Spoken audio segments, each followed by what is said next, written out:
Nous sommes au niveau du Pont Vert, lieu mythique de la ville de Maroua. C'est dans la région de l'extrême nord du Cameroun. Bienvenue à tous sur Africa 24.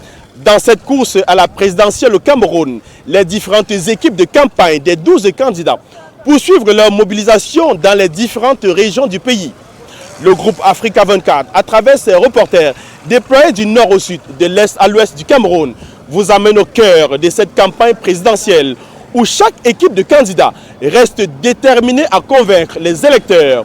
C'est dans cette série de reportages.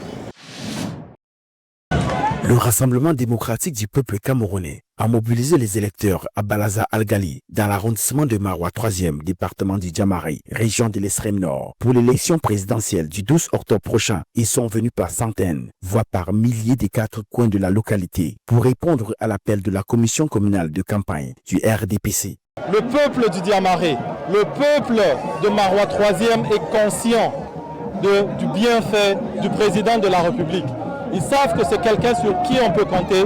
Ils savent également que le chef de l'État est constant et cohérent dans sa vision de développement de notre pays. Il le fait de manière progressive et méthodique. Le peuple de Maroua 3, le peuple du Djamari est également conscient du fait qu'avec le chef de l'État, nous allons atteindre la grandeur et l'espérance. Parmi les temps forts de cette mobilisation, l'intervention de Aboubakar Likibi, directeur général de la mission de promotion des matériaux locaux, Mipromalo, et élite de la localité. Dans son discours, il a réaffirmé le soutien des populations de cette localité au président Paul Biya, qu'il qualifie de leader patient, pondéré et expérimenté. Vous avez suivi vous-même.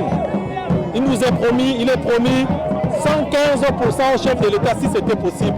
Mais malheureusement, comme ce n'est pas possible, nous aurons au moins les 100%. Selon lui, les réalisations du chef de l'État dans la région sont visibles. Infrastructures scolaires, universitaires, réseaux routiers, adduction d'eau potable, infrastructures de santé, sans oublier le retour progressif de la paix et de la sécurité dans l'extrême nord.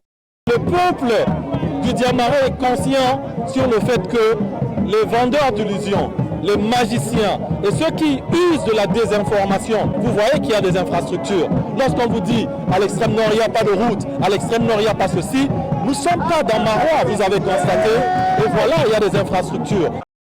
À Balaza Algali, les responsables locaux du RDPC promettent un vote massif, voire unanime, en faveur du président Paul Biya, présenté comme le meilleur choix pour conduire le Cameroun vers un nouveau septennat.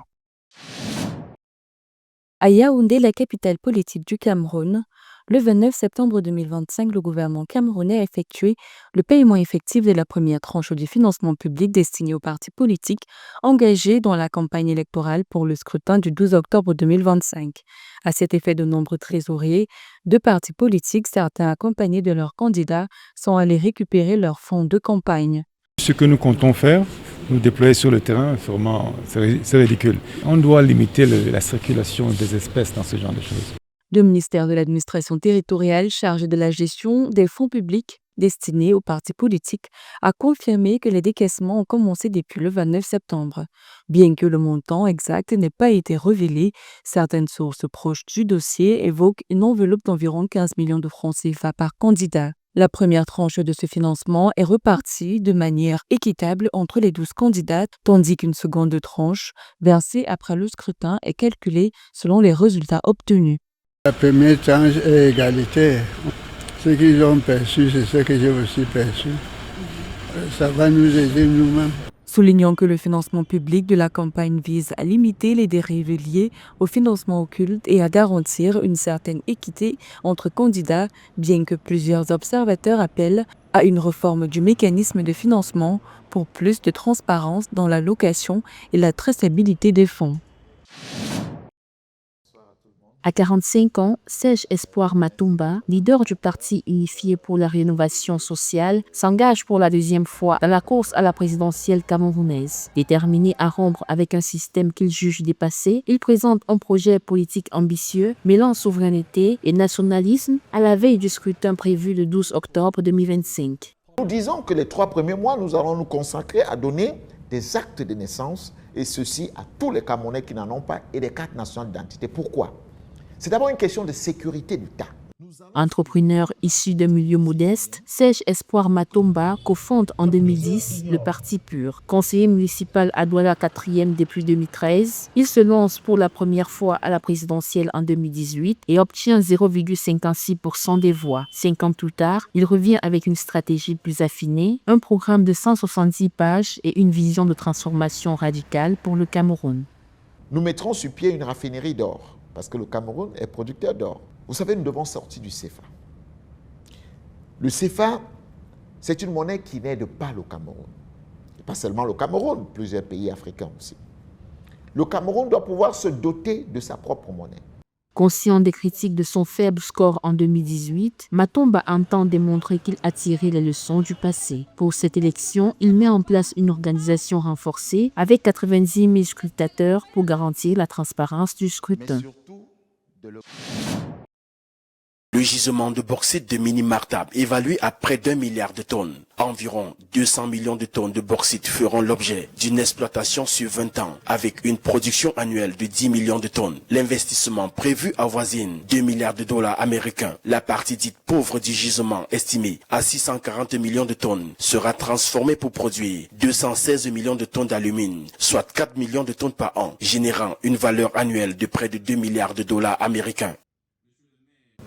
Les travaux d'exploitation menés ont permis de mettre en évidence des réserves évaluées à près de 99 millions de tonnes de bauxite, d'une teneur de 51 degrés en alumine et de 2,4 en silice. Les simulations ont démontré que cette réserve pouvait faire l'objet d'une exploitation industrielle, avec une cadence de production d'environ 5 millions de tonnes de bauxite par an sur une période de 20 ans. Pour l'État, les bénéfices attendus sont considérables. 12% du chiffre d'affaires auquel s'ajoutent impôts, dividendes et autres recettes fiscales. En parallèle, des infrastructures modernes, routes, voies ferrées et terminaux portuaires viendront renforcer le projet et stimuler l'économie nationale. Les codes miniers ont élaboré le contenu local, il y a les infrastructures, ça c'est juste en phase de construction. Hôpital ultramoderne. Pourquoi à Mata? Parce que c'est là où on commence le projet. Bon, Minim va avoir un séjour, mais aujourd'hui on commence avec Mata. Mais ni moins, Mata va à cette école moderne, hôpital ultramoderne, mais à Minim on a cette marché ultramoderne qu'on peut appeler un shopping mall au niveau de la région. Kamalko s'engage également sur le terrain social. La construction d'un hôpital de référence et d'une école moderne à Martab, ainsi qu'un marché moderne à Minim, sont déjà annoncés. D'autres initiatives dans les domaines de la santé, de l'éducation et du développement communautaire viendront compléter ces actions. Kamalko s'engage à lancer des projets de développement social dans les domaines de l'éducation sanitaire, de l'autonomisation culturelle et des activités génératrices de revenus afin que ce projet serve véritablement la communauté. Le projet devrait générer environ 5 000 emplois directs et 20 000 emplois indirects. La formation d'étudiants à l'école de géologie et d'exploitation minière de l'université de Ngaoundéré permettra de former une main-d'œuvre locale qualifiée, assurant un transfert de compétences durables dans le secteur. La première expédition de bauxite est attendue dès le premier trimestre 2026. À terme, Mini-Martab positionnera le Cameroun comme un acteur incontournable de la chaîne mondiale de valeur bauxite, alumine, aluminium en droit de ligne avec les objectifs de la stratégie nationale de développement 2020-2030. Vous êtes plus de 80 millions de foyers à nous suivre au quotidien. Merci de votre fidélité à notre média qui vous fait vivre à travers le journal de campagne, la présidentielle 2025 au Cameroun. Retrouvez cette édition sur MyAfrica24, la première plateforme de streaming HD de l'Afrique et sur tous nos réseaux de diffusion. Dans un instant, une nouvelle édition de l'actualité africaine.